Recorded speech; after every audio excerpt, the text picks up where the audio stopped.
ఇయాల పొద్దుగాలనే వర్షం పడ్డది. నైటే స్టార్ట్ అయింది పడుకునే ముందు. కానీ అప్పుడైతే గాలులొస్తున్నాయి. విపరీతమైన గాలుల వల్ల వర్షం రాదు అంటారు గదా! అలానే అనుకోని పడుకున్నాము. ఇంకా మార్నింగ్ లేచేసరికి అయితే ఫుల్లు వర్షం పడ్డది. కూల్ వెదర్ ఉంది. ఇంకా ఆ వెదర్‌ని చూస్తూ కాసేపు బయట అటు ఇటు తిరిగి మళ్ళీ లోపలికొచ్చాననమాట. ఓటీజీ తీసుకున్నాం గదా! అందులో ట్రైల్ ఎయడానికి ఈ పావు బన్స్ అనమాట. మేమైతే డబల్ రొట్టె అంటాము. ఇవైతే ట్రై చేశాను. చాలా సింపుల్‌గా ట్రై చేశాను. ఫస్ట్ టైం ట్రై చేసినా కూడా చాలా అంటే చాలా పర్ఫెక్ట్‌గా వచ్చింది. కంపల్సరీ లాంగ్ వీడియో అయితే పోస్ట్ చేస్తాను. ఇంకా వెదర్ కూల్‌గా ఉంటే మా ఆయన అస్సలు ఊరుకోడు.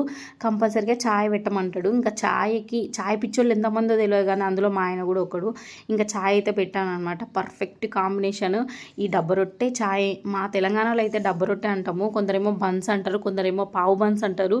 ఒక్కొక్కరు విధంగా ఒక్కొక్కరు పిలుస్తూనే ఉంటారు. అన్ని గనం చేసినా అయిపోయినాయి. మా బుడ్డోడు అన్నం తినకుండా తిన్నాడనమాట. అంత సాఫ్ట్‌గా, అంత టేస్టీగా, అంత కమ్మగా ఉన్నాయి.